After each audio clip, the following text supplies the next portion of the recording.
Un proverbe africain dit, je cite, « Pour avoir du miel, il faut affronter les abeilles. » Il s'agit tout d'abord de trouver ces abeilles avant de chercher à les affronter. La recherche, la recherche. Quel est le sens d'une vie qui n'est pas enthousiasmée d'un esprit de recherche? Tout d'abord, c'est quoi la vie? Cette question est bien très célèbre dans le monde philosophique parce qu'elle a fait remuer les méninges à beaucoup de philosophes qui, au bout du compte, n'ont pas trouvé une réponse très fiable.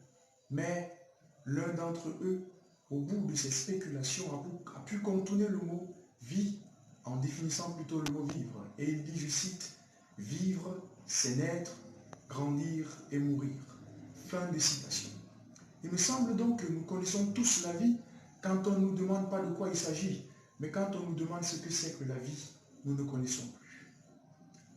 Concernant la vie, il y a la mort à la fin, comme défini précédemment. Certaines personnes meurent naturellement, d'autres cherchent leur mort, d'autres encore, la leur est cherchée. Dans quel registre peut-on classer les Africains? Meurent-ils naturellement? Est-ce qu'ils cherchent leur mort ou leur mort leur est donnée par quelqu'un d'autre? En se plongeant dans cette réflexion, jetons un regard autre sur la mort. Il ne s'agit pas seulement de ce que nous connaissons, fermer l'œil et puis être enterré, mais la fin de quelque chose qui était porteur de vie, quelque chose qui, n'est-ce pas, permettait une communication avec l'environnement. Nous constatons que la recherche joue un rôle très crucial dans le cours de la vie. Mais est-ce que nous cherchons en Afrique? C'est une question qui nécessite, n'est-ce pas, d'avoir et de trouver des réponses. Le taux de recherche en Afrique est certes différent des zéros, vu que 2 est différent de 0. Mais il me semble qu'on se fiche peut-être un peu pas mal de la recherche en Afrique, et surtout en Afrique noire. Et l'Afrique centrale est un exemple palpable. On peut certainement, me semble-t-il, vivre sans chercher. Mais toujours est-il que lorsque vous vivez sans chercher, vous êtes condamné à subir les résultats ou les conséquences des résultats, des recherches des autres. Je vais prendre un petit exemple. Quand nous étions au lycée, et que parfois il y avait un cours programmé qui n'était censé pas être à l'heure prévue, les élèves intelligents, s'ils ne voulaient pas faire cours, ils s'assuraient que personne ne fera cours en leur absence. Pourquoi? Parce qu'ils savaient que si ceux-là font cours, on ne reviendra plus sur cette leçon. Or, si tout le monde, personne ne vient, on reviendra sur la leçon. D'autant plus que ce professeur n'a pas été programmé à cet instant. C'est une doléance qu'il a présentée aux élèves. Mais si un seul élève fait cours, tous les autres qui ne sont pas venus, le cours, malheureusement, peut être marqué comme vu. Ce qui fait que la recherche peut impacter sur nous, que nous y participions ou que nous restions indifférents. Mais seulement, quand on ne cherche pas, on le rappelle encore, on est condamné à subir les résultats des recherches des autres. Nous traversons en ce moment une période sombre pour l'histoire de l'humanité avec cette affaire de coronavirus, pour parler un peu anglais. Mais qui aurait pensé, qui aurait pu imaginer qu'un minuscule virus pouvait, n'est-ce pas, terroriser le rythme de vie des hommes? Peut-être les autres, et vous savez de qui je parle, pour ne pas citer leur nom, mais l'Afrique, certainement pas. En parcourant l'histoire de la virologie et de la bactériologie en Afrique, on constate avec amertume que l'on n'est jamais entré dans nos laboratoires Et logiquement, il en découle que nous n'ayons jamais eu de résultats par rapport aux problèmes des virus et des bactéries qui frappent toute la population africaine. Trouver donc de nous-mêmes des solutions n'est qu'utopique, puisque personne n'entre dans des laboratoires. Ils ont donc créé leurs virus et sont venus les jeter, les déverser ici chez nous en Afrique. On peut citer en l'occurrence le VIH, le paludisme, l'hépatite et tout ce que vous connaissez, pour ne citer que cela. Il n'y a pourtant pas ces maladies là-bas chez eux. Du moins, le taux est très faible.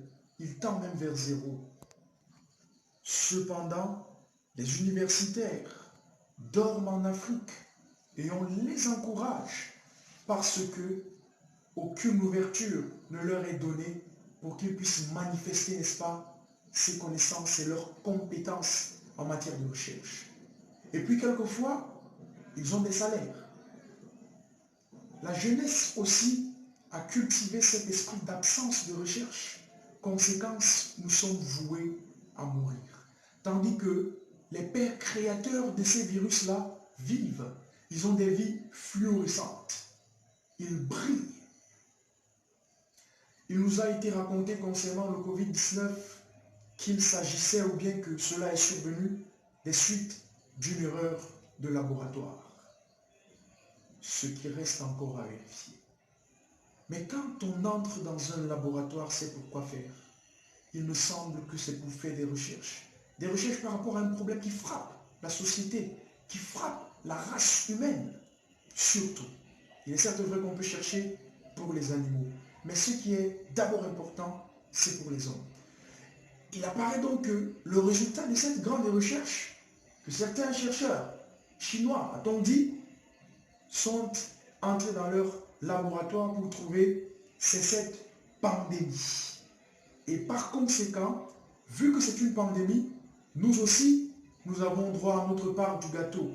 Mais quand il faut partager le bon gâteau, l'Afrique n'a pas droit à sa part. Malgré tout ce bordel en Afrique, dans les colonies françaises, on constate avec amertume que les institutions chargées des recherches pour endiguer cette pandémie, cette épidémie, ce sont les instituts Pasteur. Il faut que les dirigeants africains soient un peu plus conscients et qu'ils desservent à l'endroit de leur population de l'amour. Parce que c'est pour ça que vous avez été choisis. C'est pour ça que vous avez été élus.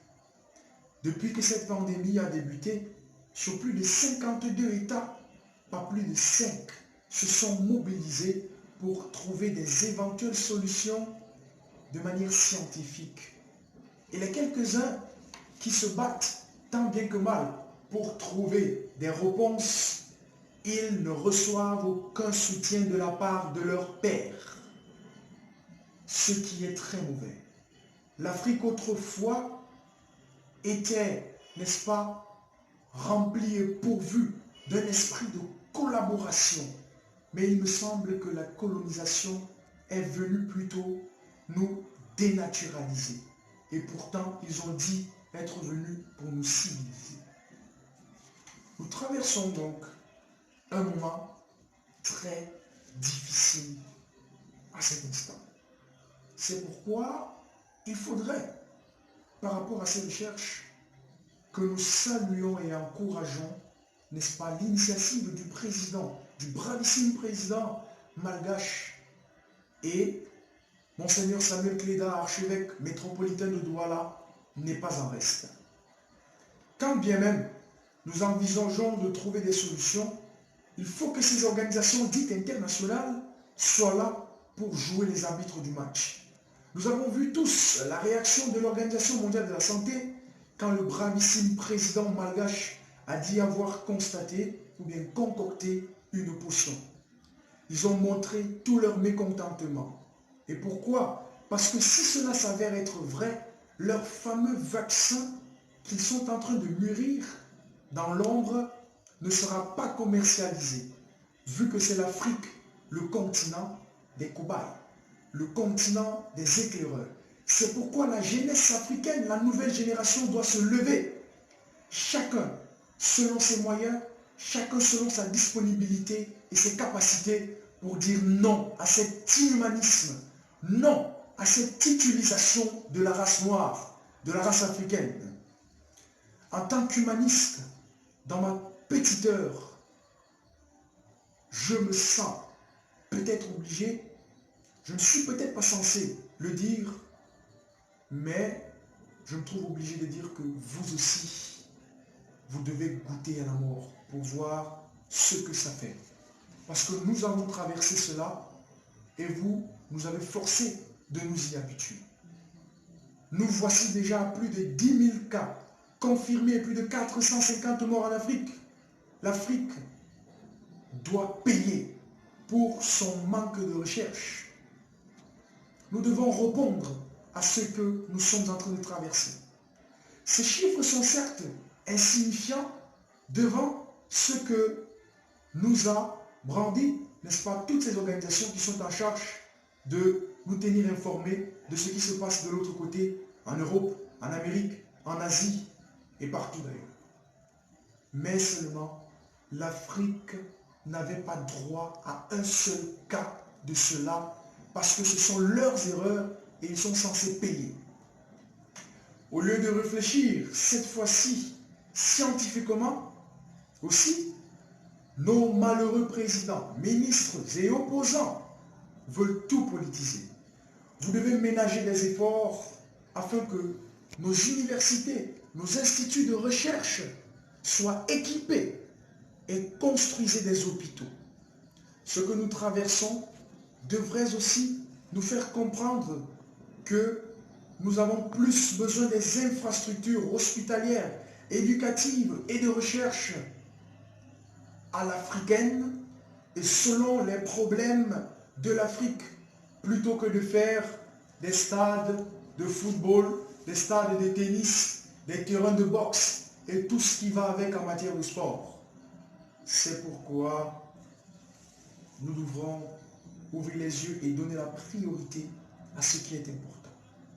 Parce que pour l'instant, ça ne nous sert à rien cette affaire de sport. Le sport, me semble-t-il, est quelque chose qui a été mis en Afrique pour détourner l'attention des dirigeants, pour détourner l'attention du peuple. Et nous sommes en train de tomber dans ce piège macabre. Levons-nous, peuple africain. Levez-vous, mes chers frères. Levez-vous, mes chers compatriotes camerounais.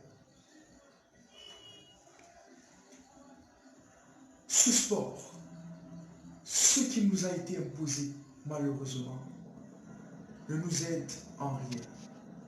Il faut la construction des hôpitaux, il faut la construction des écoles, il faut la construction de ce qui peut booster la recherche en Afrique.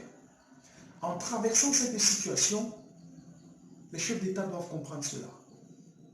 C'est donc pourquoi j'aimerais étayer ou bien ouvrir un champ de pensée en disant il est possible pour un Africain de naître sans ne jamais voir un match soit de football ou de tout ce que vous pouvez imaginer, sans toutefois même aller dans un stade.